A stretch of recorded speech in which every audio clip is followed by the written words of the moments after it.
My soon-to-be ex-husband, 34, male, and I were married for 6 years. When we first met, he seemed like the perfect guy, charming, attentive, successful at his job in pharmaceutical sales, and incredibly loving. We had a whirlwind romance, got engaged after 8 months, and married 6 months after that. The first 2 years were amazing. We bought a beautiful house in the suburbs, traveled to Europe twice, and started talking about having kids. Then things started to change. At first, it was small stuff. He'd come home later and later from work events. His phone would always be face down or locked, and he started picking fights over the smallest things. I tried to talk to him about it, but he always turned it around on me, saying I was being paranoid or controlling. Classic gaslighting, I know now. But at the time, I genuinely thought I was being unreasonable. About a year ago, I found out he'd been cheating on me with not one, but three different women. One was a coworker. Cliche, I know. Another was someone he met at the gym. And the third was his ex from college who had recently moved back to town. I discovered all this when I borrowed his laptop to order groceries because mine was updating and his messaging apps were still logged in. The messages I found were explicit, disrespectful, and in some conversations he was even complaining about me to these women. He called me boring, clingy, and said I was constantly nagging him. The worst part?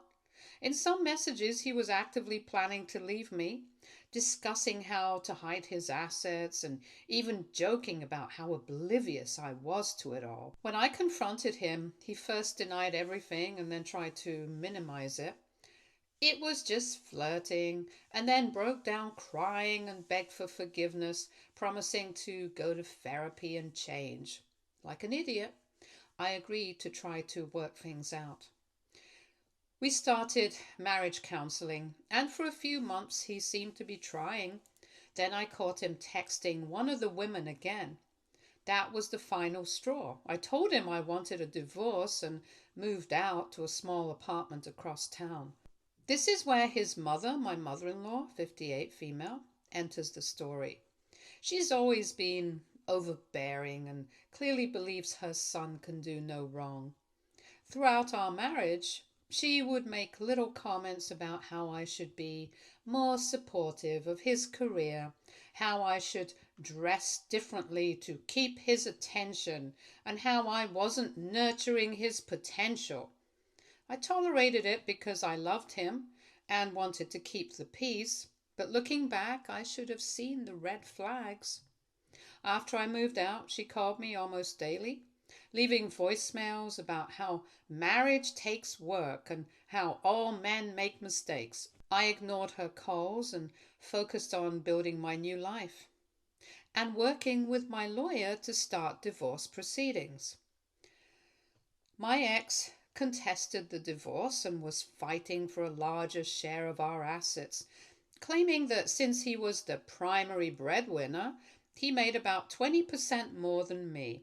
Hardly a massive difference. He deserved to keep the house and most of our investments.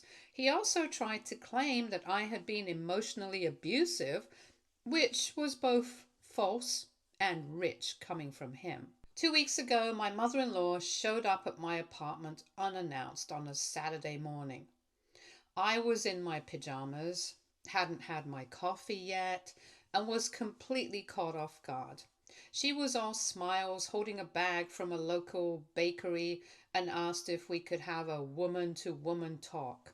Against my better judgment, I let her in. She sat down at my small kitchen table and started with what seemed like a genuine apology for her son's behavior. She admitted he had made poor choices, understatement of the year, and said she was ashamed of him. She told me she still loved me like a daughter and wanted to make sure I was okay. For a brief moment, I actually believed her. Then she asked to use my bathroom. She was in there for an unusually long time, but I didn't think much of it at the time. When she came back, she continued her seemingly heartfelt conversation, even suggesting that she could help mediate between me and her son to reach a fair settlement. She said she just wanted what was best for both of us. After about an hour, she hugged me goodbye and left, saying she hoped we could maintain a relationship even after the divorce. That evening, I went to clean the bathroom and noticed something odd.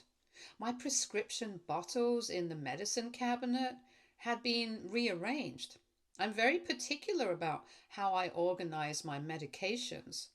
I take antidepressants and anxiety medication that I started after discovering my husband's affairs, and they were definitely not how I left them. Something felt off.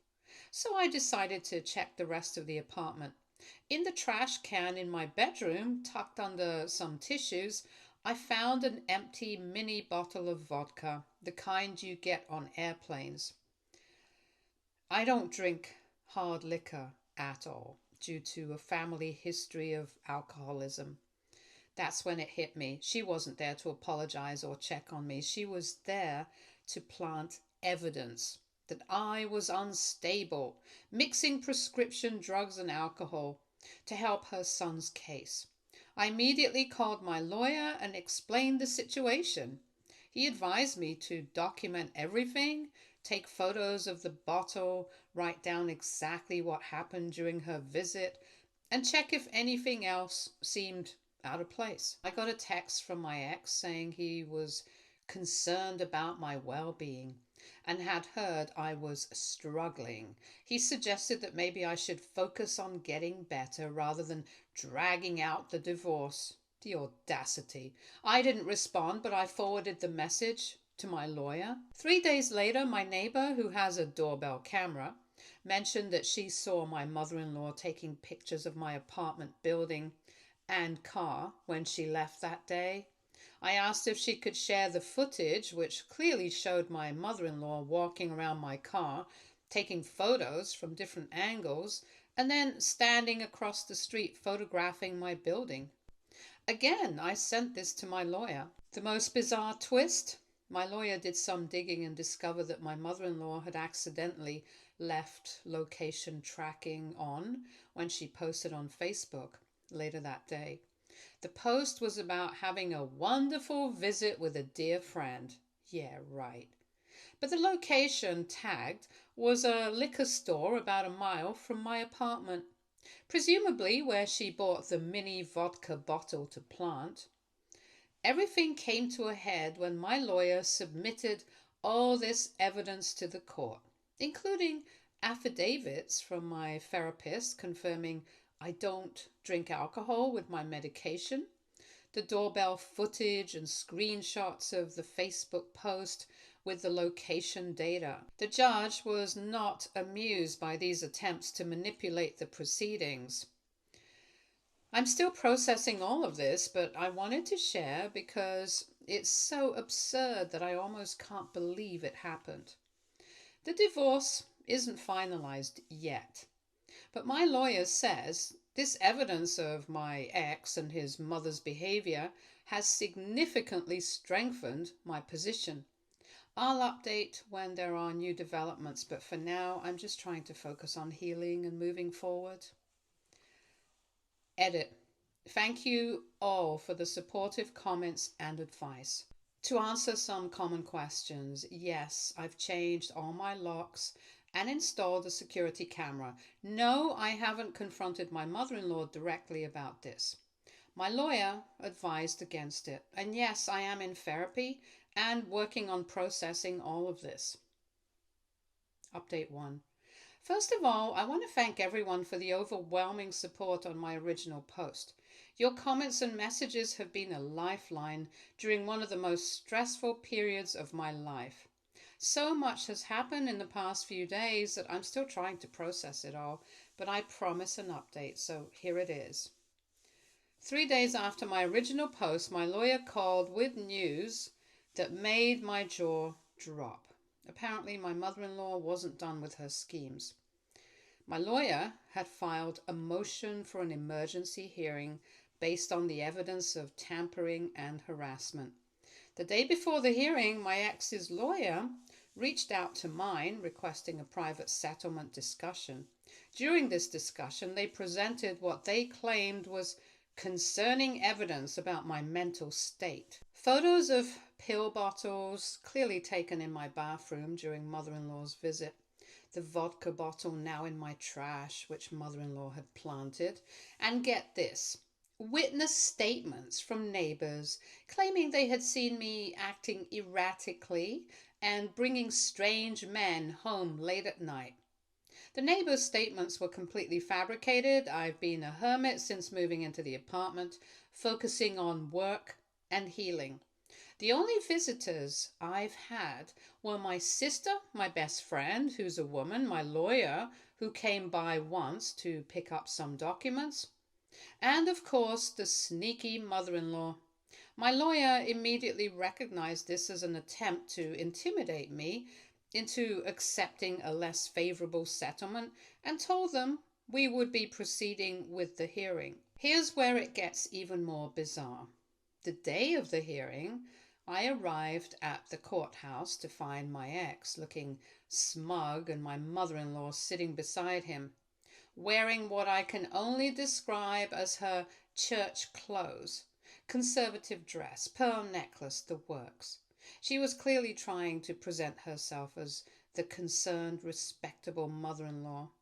During the hearing, my lawyer presented all the evidence of mother-in-law's attempted setup, the doorbell camera footage, Facebook post with the liquor store location tag, and a statement from my therapist confirming I don't drink alcohol due to my family history and medication regimen. We also presented text messages from my ex showing how he had tried to use this false evidence to pressure me into dropping my claims. Then came the bombshell. My lawyer had subpoenaed security footage from my apartment building's lobby and hallways. The footage clearly showed mother-in-law entering my apartment building with just her purse and then leaving with her purse looking noticeably fuller.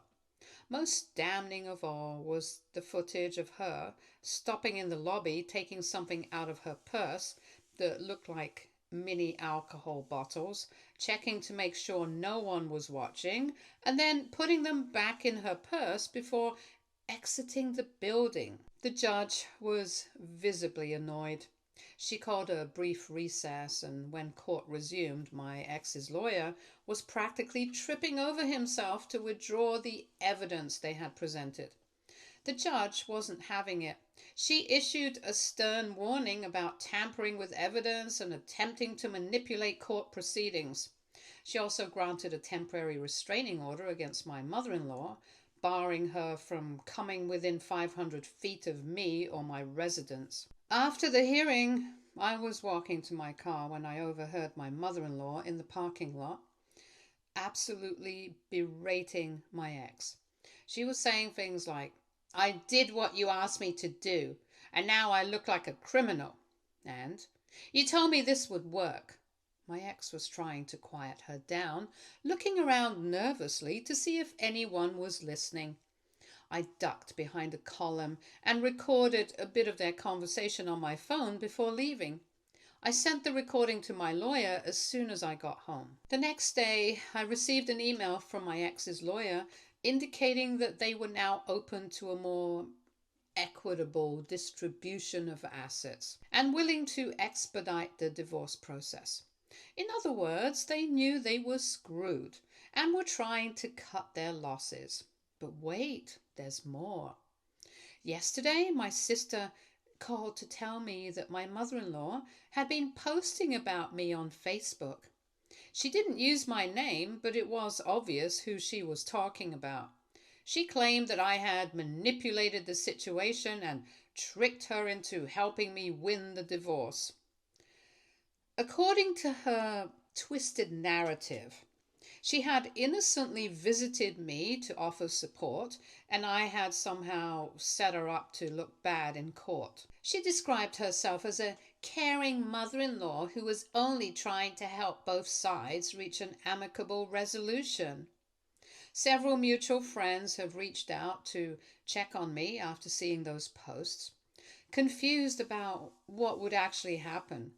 I've been careful not to engage in social media drama, simply telling them that the court records speak for themselves and I'm focusing on moving forward. On a more positive note, this whole fiasco has significantly strengthened my position in the divorce. My lawyer is now pushing for me to receive the house, which I originally wasn't even asking for, a larger percentage of our investment accounts, and potentially even having my ex cover all my legal fees due to his and his mother's behavior. While I'm not counting on getting everything, it's looking incredibly likely that the settlement will be much more favorable to me than initially expected. I've also started looking for a new apartment in a different part of town, one with better security. Despite the restraining order, I don't trust my mother in law to stay away, and I want to make a fresh start somewhere she doesn't know the address. My therapist has been amazing through all of this, helping me process the anger and betrayal I feel, not just from my ex's cheating, but from this elaborate attempt to paint me as unstable. It's one thing to cheat on your spouse, but trying to manipulate the legal system to avoid the consequences of your actions takes the betrayal to a whole new level.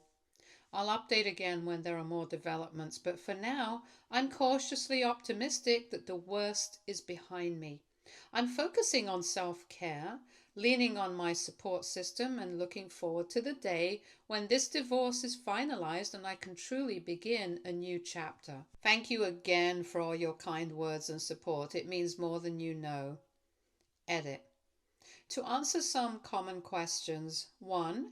Yes, my lawyer is exploring whether my mother in law's actions constitute a crime, tampering with evidence, perjury, etc. 2. No, I haven't blocked my ex or mother in law on social media because my lawyer advised me to keep monitoring their public posts for any additional evidence. 3. Yes, I'm documenting everything, including all communications and social media posts. 4. Several people have suggested I could sue for defamation. I'm discussing all legal options with my lawyer, but right now focusing on finalizing the divorce. Update 2. It's been another wild few days, and I want to thank everyone again for the incredible support. Your messages have been a bright spot during this incredibly stressful time. I've been hesitant to post another update because things have been moving so quickly.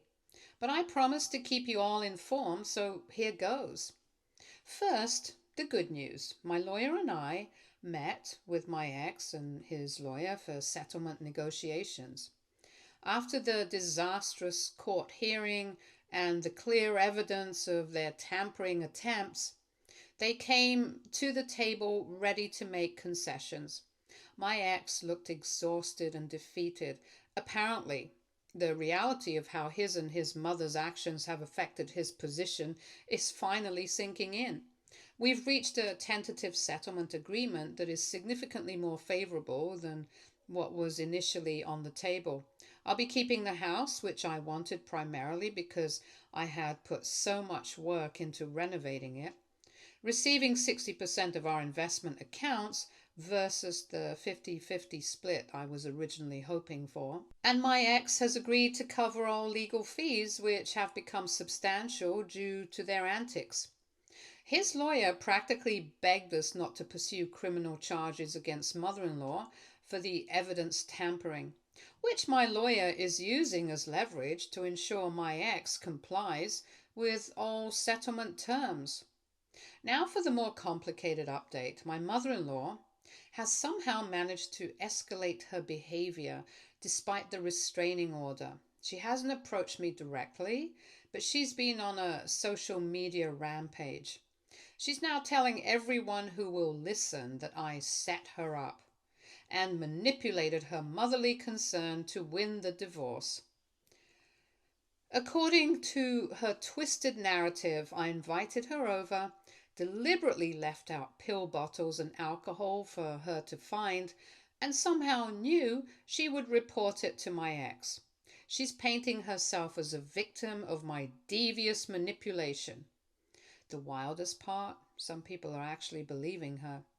My ex's family, unsurprisingly, is rallying behind her version of events. A few mutual friends, who I thought were reasonable people, have reached out asking for my side of the story, as if there's any validity to her claims. I've been referring them to the court records and the video evidence, which usually settles the matter, but it's exhausting having to defend myself against such absurd accusations.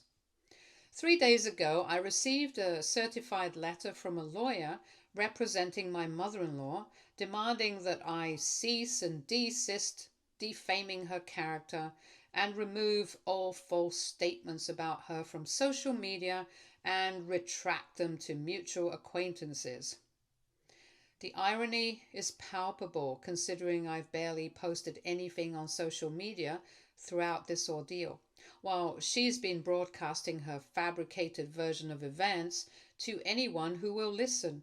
My lawyer responded with a terse letter outlining the evidence we have, including the security footage and her own recorded statements in the courthouse parking lot, and advised that any further legal action on her part would result in a countersuit for defamation with the actual evidence to back it up. We haven't heard back from her lawyer since. In a bizarre twist, my ex called me directly yesterday, against the advice of his lawyer, I'm sure. He sounded defeated and surprisingly apologetic. He admitted that the entire scheme with planting evidence was his idea, not his mother's, though she had eagerly participated. According to him, he was desperate and panicking about the financial implications of the divorce. And his mother had convinced him that I was out to destroy him. He claimed he now realizes how wrong he was and wanted to apologize. I listened silently, not offering forgiveness or engaging beyond acknowledging that I'd heard him. When he finished, I simply told him that all future communication should go through our lawyers and hung up.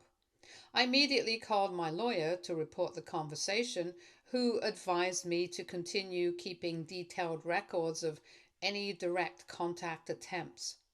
On the advice of many commenters on my previous updates, I've installed additional security cameras at my current residence and have been approved for a new apartment in a secured building across town. The move-in date is still 3 weeks away, but knowing I'll soon have a fresh start somewhere my ex and mother-in-law don't know about has been a tremendous relief. My employer has been surprisingly understanding throughout this ordeal. When I explained the situation, including showing my boss the restraining order, they offered me flexible working hours and the option to work remotely on days when I need to attend court or meet with my lawyer. They've also allowed me to use a different entrance to the building and park in a secured area just in case my mother-in-law decides to accidentally run into me at work. I'll update again when the settlement is finalized or if anything significant changes. For now, I'm focusing on staying safe, documenting everything, and preparing for my move. Thank you all again for your support and advice. It has truly been a lifeline during this chaotic time. Update 3. It's been almost 2 weeks since my last update, and I've been hesitant to post because I wanted to wait until things were truly resolved. I'm happy to say I'm finally seeing light at the end of this long, dark tunnel. First, the divorce settlement has been officially approved by the judge. It's done. After all the drama, the lies, the manipulation, and the stress, I am legally divorced. When my lawyer called with the news, I broke down crying, not from sadness, but from pure relief. The weight that lifted from my shoulders in that moment was indescribable. The final settlement terms were even better than the tentative agreement we had reached. I got the house, 65% of our investment accounts, up from the 60% we had initially agreed upon. And my ex is covering all my legal fees. The judge cited the behavior and attempted manipulation of court proceedings as the reason for the favorable ruling. Now for the mother-in-law saga. Remember how in my last update I mentioned she had sent me a cease and desist letter through her lawyer? Well, 2 days after I received that letter, she showed up at my workplace. She somehow managed to get past the front desk by claiming she was delivering documents I needed urgently. Thankfully, our receptionist called to confirm with me before sending her to my office, and I immediately alerted building security. They escorted her out, but not before she created a scene in the lobby, shouting that I was a manipulative witch who had destroyed her son. The entire incident was captured on the building security cameras, and several of my co-workers witnessed her meltdown. I immediately called my lawyer and the police to report the violation of the restraining order. This time, the police took it seriously. They arrested her for violating the order and for causing a disturbance. She spent the night in jail before being released on bail with strict conditions, including wearing an ankle monitor to ensure she stays at least 1,000 feet away from me. The judge doubled the original distance. My ex called me in a panic after his mother's arrest, begging me to drop the charges. He claimed she was not mentally well and needed help, not punishment. I told him what I should have said years ago, that his and his mother's problems are not mine to fix, and that actions have consequences. I suggested he focus on getting her the mental health support she apparently needs, rather than trying to make me responsible for cleaning up their messes yet again. The most surprising development came 3 days after mother-in-law's arrest. My former sister-in-law, my ex's younger sister, reached out to me via email. We had always gotten along well during my marriage, but I assumed she'd side with her family after the divorce. Instead, her email was full of apologies and support. She explained that she's been watching this situation unfold with horror and has been trying to convince her mother to seek therapy for years. According to her, my mother-in-law has a long history of inappropriate involvement in her children's relationships. She apparently drove away several of my ex's previous girlfriends before me and has been equally meddlesome in my sister-in-law's love life. She shared stories of how her mother had installed tracking apps on her phone well into her 20s, showed up unannounced at her college dorm to check on her, and once followed her on a date and sat at a nearby table taking photos. My sister-in-law moved across the country after college, partly to get some distance from her mother's controlling behavior. She said she wasn't surprised by what happened, but was deeply ashamed that she hadn't warned me more explicitly when I married into the family. The most validating part of her email was her confirmation that the evidence planting scheme was indeed my ex's idea, not just something he claimed in his apology call to shift blame. Apparently, he had called his sister before executing the plan, looking for her approval, which she vehemently denied. She had told him it was dishonest, potentially illegal, and would likely backfire, but he was convinced it would work because Mom is so good at this kind of thing.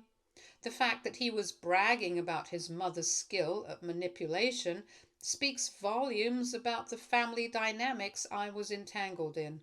My sister-in-law also revealed that since mother-in-law's arrest, several extended family members have come forward with their own stories of her boundary violations and manipulative behavior over the years.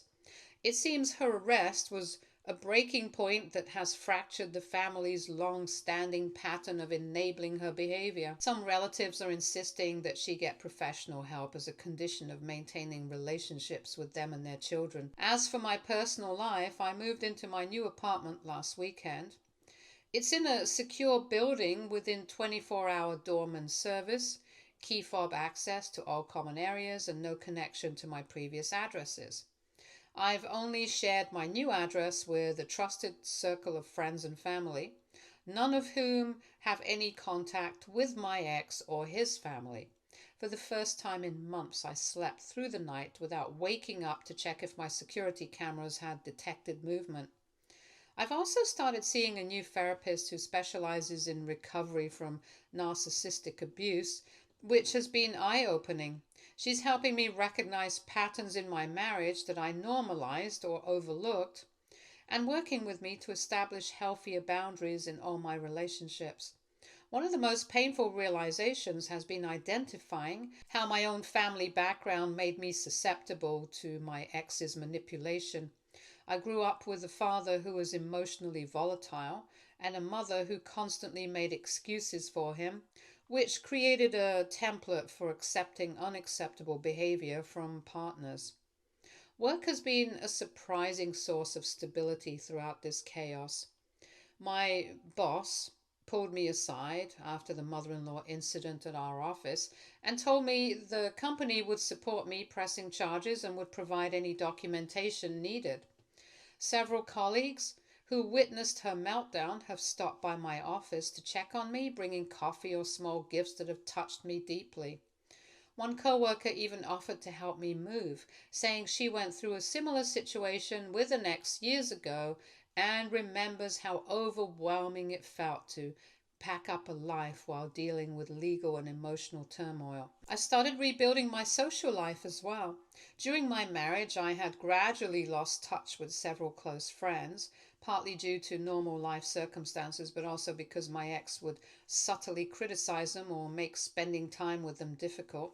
I've reconnected with two college friends who live nearby. We've established a weekly dinner tradition that has become a highlight of my week. They've been incredible, listening to my story without judgment and reminding me of who I was before this relationship dimmed my light. The most unexpected positive development has been a reconnection with my passion for painting. I used to paint regularly before getting married, but somehow never found the time during my marriage. My new apartment has a small nook with perfect natural light that I've set up as a mini studio. I've been painting almost every evening after work. Nothing masterful, just abstract expressions of the emotions I'm processing. The act of creating something beautiful from all this pain has been profoundly healing. Financially, I'm in a much better position than I expected to be post divorce. Between keeping the house, which has appreciated significantly since we bought it, receiving the majority of our investments, and not having to pay my own legal fees, I've emerged with my financial future secure. I've scheduled a meeting with a financial advisor next week to discuss the best way to manage these assets going forward and create a solid plan for my future. As for my ex, I've heard through mutual acquaintances that he's moving in with his mother temporarily to keep an eye on her after her arrest. The irony of this situation isn't lost on me. He's now experiencing firsthand the controlling behavior I described throughout our marriage that he always dismissed as me exaggerating. According to my former sister in law, their mother is micromanaging every aspect of his life, from what he eats to who he talks to, under the guise of helping him through this difficult time. She's also apparently showing up unannounced at his workplace to bring him lunch and check on him, much to his embarrassment. Some people have been asking if I feel vindicated by how everything has turned out, and the honest answer is both yes and no. Yes, I feel validated that the truth came to light and that the legal system recognized the manipulation for what it was. But there's no real victory in watching a family implode, even one that treated me poorly. Mostly, I feel gratitude for my escape and compassion for those who still are entangled in these unhealthy dynamics. Looking back on this entire ordeal, I can see now that the seeds of its end were planted at the beginning. The red flags were there, my ex's charm that masked a profound insecurity, his mother's inappropriate involvement in our relationship, the subtle ways he would shift blame and responsibility like many people in toxic relationships. I didn't recognize these patterns until I was already deeply invested. I share this not to blame myself. I know now that the manipulation was not my fault, but as a reminder that healing includes acknowledging how we got here so we don't find ourselves on the same path again. To everyone who has followed my story and offered support, thank you from the bottom of my heart. Your validation and advice help me stay strong during the darkest moments. To anyone reading this who recognizes elements of their own relationship in my story, please know that there is life on the other side of toxicity. It's not an easy journey, but it's worth every difficult step. I likely won't be posting further updates as I'm ready to close this chapter and focus on writing the next one where I'm the author of my own story, not a character in someone else's manipulation. I'm cautiously optimistic about the future, and for the first time in years, I am excited to discover who I am and what I want without the cloud of gaslighting and emotional abuse obscuring my view. Edit. Thank you for all the awards and supportive comments. Several people have asked if I'm considering writing a book about this experience. While I'm flattered, right now I'm focused on healing and moving forward. Maybe someday, when I have more distance from these events, I'll consider sharing my story in a more comprehensive way if it might help others recognize and escape similar situations. Stay tuned for more stories from Our Girl Relationships.